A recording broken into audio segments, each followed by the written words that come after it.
Hello, আসসালামু আলাইকুম। আশা করি সবাই ভালো আছেন, সুস্থ আছেন। তো ভাই প্রতিদিন তো ফার্মিং বিষয় নিয়ে কথা হয়, তো আজকে একটু অন্য বিষয় নিয়ে কথা বলবো। আপনাদের আশা করি ভালো লাগবে, ভিডিওটা শেষ পর্যন্ত দেখবেন। তো ভাই আমি একটা কথাই বিশ্বাস করি যে কারো পাশেটা নয়, নিজের পরিশ্রমে বড় হতে হবে। কারণ দিন শেষে ভাই নিজের ঘানিটা নিজেকেই টানতে হয়। আর দুনিয়াটা এখন এমন হয়েছে যে ভাই সবাই শর্টকাট খোঁজে, সবাই চায় সহজ রাস্তা। কেউ চায় যে চেনা জানার মাধ্যমে চাকরি, কেউ চায় ক্ষমতাবান লোকের পেছনে ঘুরে একটা সুযোগ, আবার কেউ চায় কারো পাশেটে বড় কিছু হাতে পেতে। কিন্তু যখন এসব চোখে পড়ে তখন একটা জিনিস ভাই মনে হয়, এই জিনিস দিয়ে কি আসলে কেউ বড় হয় নাকি বড় হওয়ার মতো ভান করে? আসলে ভিতরে ভিতরে ভাই পুরোটাই ফাঁকা থাকে। কারণ সোজা হিসাব ভাই, আপনি যখন কারো তেল মেরে সুযোগ করে নেবেন, তাহলে সেই সুযোগটা ততদিন পর্যন্ত টিকবে যতদিন পর্যন্ত ওই মানুষটা আপনাকে সাপোর্ট করবে। মানুষটা যখন সরে যাবে, আপনার দাঁড়ানোর জায়গাটাও ধসে পড়বে। তখন আবার নতুন কারো দরজায় দাঁড়াতে হবে, নতুন কারোর পেছনে ঘুরতে হবে। তাই আমি মনে করি ওই রাস্তা ভাই একেবারে ভাওতা। ওই রাস্তা দিয়ে জীবনে শান্তি আসে না, বড় হওয়া তো দূরের কথা। কথা একটাই ভাই, কম খাবো, ধীরে হাঁটবো, কষ্ট করব, কিন্তু নিজের পরিশ্রমে একদিন দাঁড়াবো। এই সমাজে আমরা যারা সাধারণ মানুষ, তারা খুব ভালো করেই জানি কারো দয়া বা কারো অনুগ্রহে কেউ চিরদিন বড় হয় না। এখন হয়তো হইতেছে, কিন্তু কিছুদিন পর আর থাকবে না। টিকে থাকতে হলে নিজের হাতে, নিজের ঘামে, নিজের মাথার ঘাম পায়ে ফেলতে হবে। লোকজন ভাবে টাকা আসলে সব সমস্যা মিটে যাবে। আমি বলি ভাই, টাকা আসলে সব মেটে না, টাকা আসলে শুধু খরচ মেটে, কিন্তু টাকার সাথে শান্তি মেলে না। শান্তি মিলে তখন যখন আপনি জানেন যে এই টাকা আমি খেটে আয় করছি, আমি নিজের হাতে কামাইছি, আমি কারো পিছনে ঘুরে বা কারো তেল মেরে করে নাই। এখন ধরেন আমি যদি কারো কাছে হাত পেতে চলি, কিছুদিন হয়তো চলতে পারবো, কিন্তু সেটা সারা জীবন টিকবে না ভাই। ওই মানুষটা একদিন হয়তো বলবে, আরে ভাই আর তো পারবো না।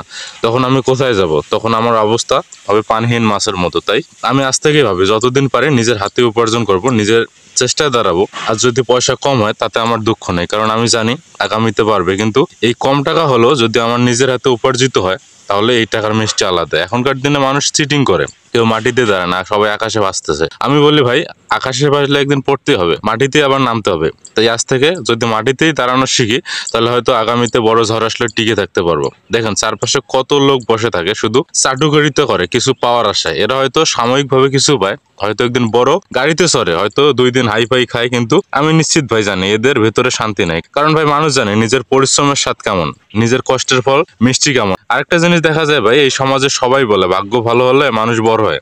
আমি বলি ভাই, ভাগ্য নামের এই কথাটা আসলে একটা অজুহাত। ভাগ্য তাদেরও আছে যাদের হাত নেই ভাই। ভাগ্য বলতে কিছু থাকলে সেটা কেবল আসে তখনই যখন মানুষ চেষ্টা করে। আপনি যদি বিছানায় শুয়ে থাকেন, কিছুই না করেন, শুধু ভাগ্যের দোয়াই দেন, তাহলে কোনোদিন আপনার ভাগ্য খুলবে না ভাই। কিন্তু আপনি যদি খাটতে থাকেন, বারবার চেষ্টা করেন, একদিন না একদিন আপনার ভাগ্য হাসবেই ভাই। তাই আমি সবসময় নিজের মাথায় ঢুকাই রাখি, আমার বড় হওয়ার রাস্তা কেবল পরিশ্রমে, কোনো শর্টকাট নাই। কারো পাশেটে নয়, কারো অনুগ্রহ নয়। আমি জানি এর জন্য কষ্ট আছে, ধৈর্য আছে। অনেক সময় লোকে হাসবে, বলবে হইব না, ব্যর্থতা আসবে, কিন্তু আমি এসব ভাই শুনে থামবো না। কারণ আমি জানি হাল ছেড়ে দিলে সব শেষ, দাঁত কামড়ে লড়লে একদিন ফল আসবে। এখন ধরেন যে আমি যদি পরিশ্রম না করি, সারা জীবন শুধু অপেক্ষা করি সুযোগ পাওয়ার জন্য, তাহলে হয়তো আমার জীবন কেবল অন্যের হাতে থাকবে, নিজের হাতে কিছুই থাকবে না। কিন্তু আমি যদি পরিশ্রম করি, তাহলে আমার জীবন হয়তো বা আমার হাতেই থাকবে। এখন অনেকে ভাবে যে বড় হওয়া মানে প্রচুর টাকা, গাড়ি বাড়ি। আমি বলি বড় হওয়া মানে দাঁড়ানো, বড় হওয়া মানে নিজের ঘামে নিজের ভাত জোগাড় করা, অন্যের কাছে হাত না পাতা। বড় হওয়া মানে নিজের সিদ্ধান্ত নিজে নিতে পারা, অন্যের উপর নির্ভর না করা। এতটুকু করতে পারলে আমি বলবো হ্যাঁ, আমি বড় হয়েছি। তাই যতই কষ্ট পাই না কেন, যতই দেরি হোক না কেন, আমি শুধু চাই একদিন দাঁড়াতে, নিজের পরিচয়ে পরিচিত হতে। তখন কেউ বলতে পারবে না আমি কারো পাশে বড় হয়েছি, বরং বলতে পারবে আমি নিজের পরিশ্রমে দাঁড়িয়েছি। এখন ভাই এই কথাগুলো হয়তো শুনতে একঘেয়ে লাগে, কিন্তু বাস্তবতা আসলে এইটাই। দিনের শেষে কারো কাছে মাথা নিচু করে খেলে কোনোদিন শান্তি আসবে না। যতটুকু করেন না কেন, নিজের ঘামে করলে সেটা বড় কিছু। তাই আমি ভাই প্রতিদিন নিজের মনে করে, শর্টকাট নেই, শর্টকাট চাইলে শর্টকাটেই ডুবে যাবো। আসল রাস্তা শুধু পরিশ্রম, আর এই পরিশ্রমে একদিন না একদিন আমাকে আমার জায়গায় নিয়ে যাবে। হোক দেরিতে, হোক ধীরে, তবে একদিন দাঁড়াবো, বুক উঁচু করে বলতে পারবো কারো পাশেটে নয়, আমি পরিশ্রম করে বড় হয়েছি।